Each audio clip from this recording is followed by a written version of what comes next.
Oke, assalamualaikum warahmatullahi wabarakatuh. Ketemu lagi dengan saya, Yudi Santoso. Di video kali ini saya akan diskusi bagaimana cara memancing rezeki dari sudut pandang yang berbeda.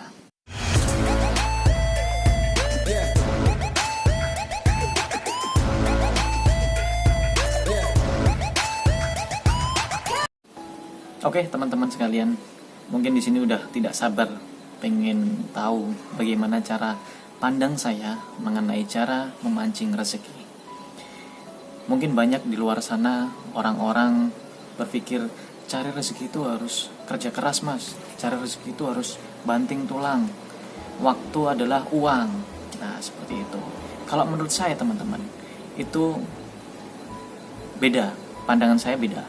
Kalau menurut saya, mencari rezeki itu tidak harus ngoyo, tidak harus banting tulang, bahkan kerja hampir 24 jam, tidak. Terus ada pertanyaan, mas, terus bagaimana caranya kalau tidak banting tulang, kemudian kalau tidak ngoyo, apa kita bisa kaya, apa kita bisa mendapatkan uang yang banyak, seperti itu. Nah, kalau saya di sini saya akan membagikan jurus yang luar biasa, yang jos gandos, karena jurus ini alhamdulillah atas izin Allah menjadikan perubahan dalam hidup saya, bagikan langit dan bumi.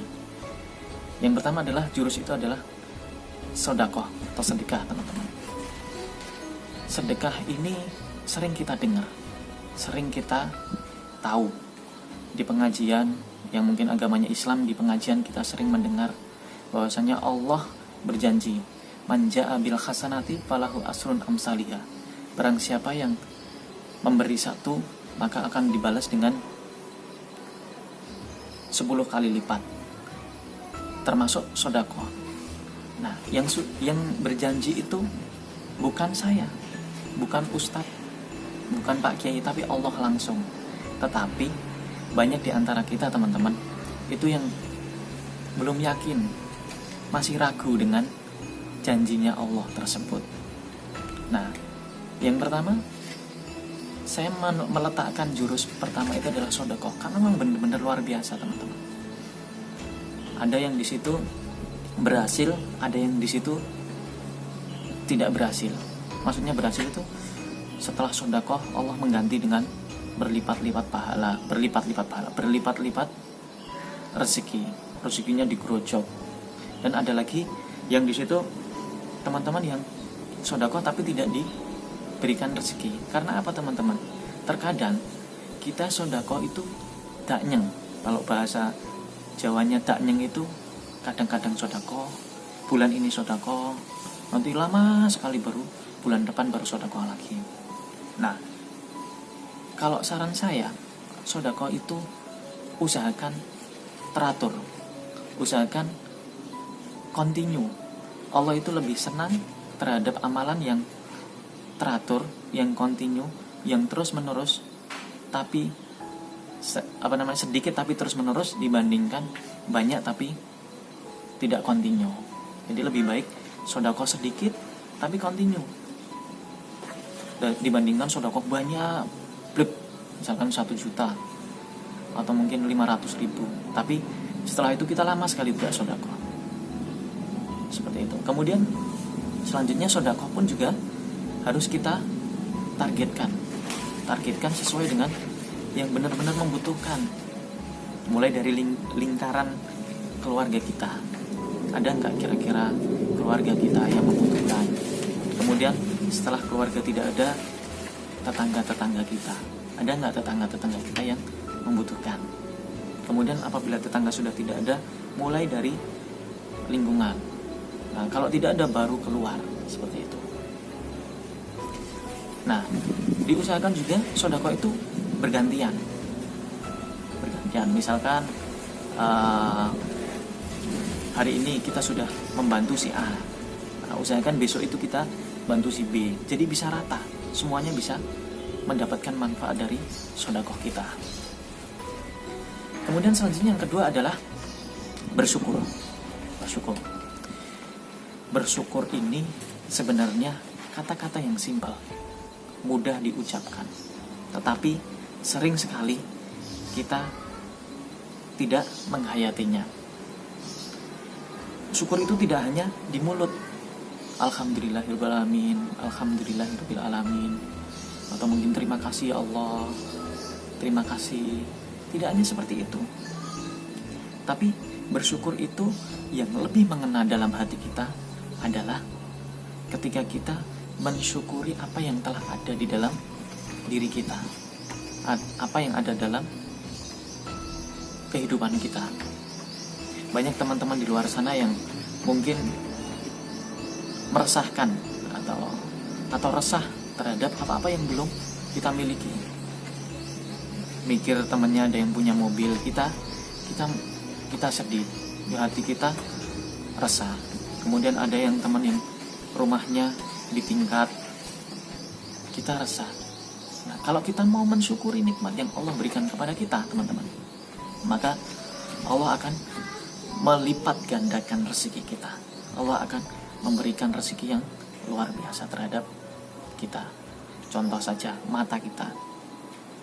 Kita terkadang tidak pernah menghayati bahwa kita mempunyai nikmat mata. Seandainya nikmat mata ini diganti oleh Allah, dicabut oleh Allah, maka kita tidak akan bisa melihat lagi. Kemudian mungkin di dalam organ-organ tubuh kita, kalau kita mau meresapi dalam tubuh kita ada organ apa saja, maka kita bisa merasakan nikmat tersebut. Detak jantung kita, kemudian aliran-aliran darah kita, kemudian usus kita rasakan bahwa itu adalah nikmat yang Allah berikan luar biasa. Di luaran sana, di rumah sakit, banyak sekali yang di situ sampai menukarkan hartanya, menjual seluruh hartanya demi kesehatan. Ada yang di situ sakit ginjal, sampai membeli ginjal 1 sampai dengan 2 M. Tujuannya apa? Agar dia bisa bertahan hidup. Nah, oleh karena itu, kita yang pertama adalah mensyukuri apa yang sudah ada dalam tubuh kita, apa yang ada dalam kehidupan kita. Kita punyanya motor, kita syukuri. Kita punyanya sepeda ontel, kita syukuri. Kita punyanya sekarang bisa makan dengan tempe tahu, kita syukuri. Karena di luaran sana banyak sekali orang-orang di bawah kita. Mungkin kita lihat, kita punya smartphone seperti ini, kita punya HP canggih seperti ini, atau mungkin teman-teman saat ini sedang nonton video ini menggunakan HP yang canggih, smartphone. Lah, mungkin di luaran sana banyak sekali orang-orang yang tidak seberuntung teman-teman. Oke, tips selanjutnya adalah duha atau sholat duha. Sholat duha ini adalah sholat sunnah yang mana bisa menjadi salah satu pembuka rezeki teman-teman sekalian.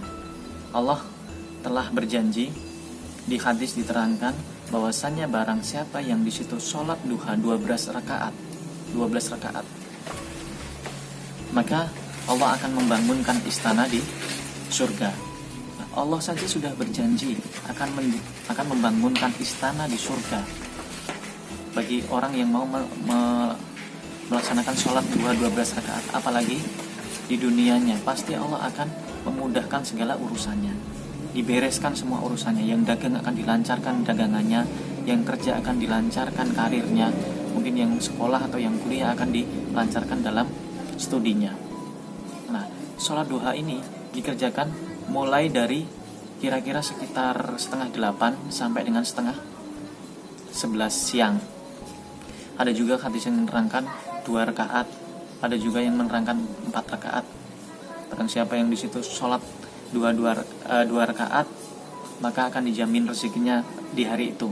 Nah, oleh karena itu saya memasukkan duha ini menjadi salah satu kunci penarik rezeki, kunci pemancing rezeki. Oleh karena itu teman-teman, monggo kita kerjakan sholat duha. Sebelum kita kegiatan apapun, kita sempatkan untuk sholat duha. Mungkin saat di kantor, atau mungkin saat bekerja, saat dagang, sempatkan.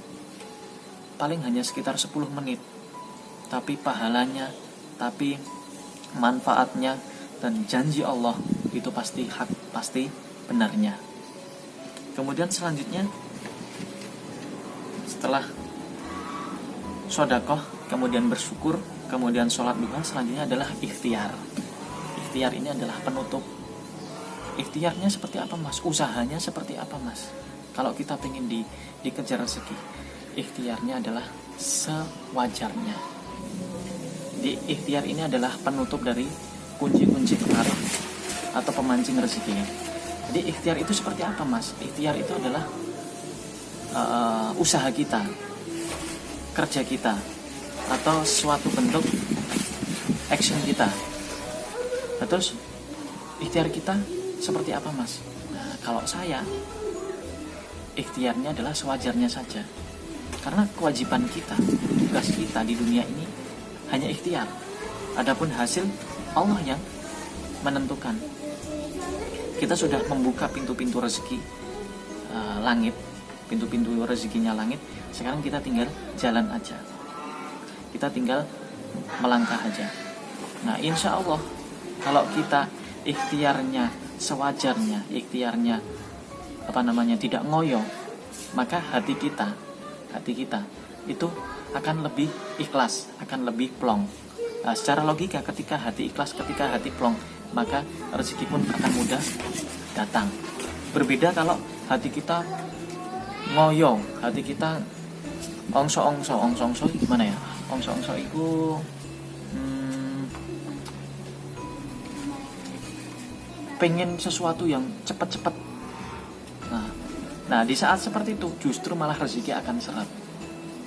Karena kita malah meyakini bahwa segala sesuatu atau rezeki itu datangnya dari usaha kita, bukan dari Allah. Ketika kita percaya bahwa usaha kita lah yang mendatangkan rezeki, maka Allah akan menutup pintu rezeki itu sendiri.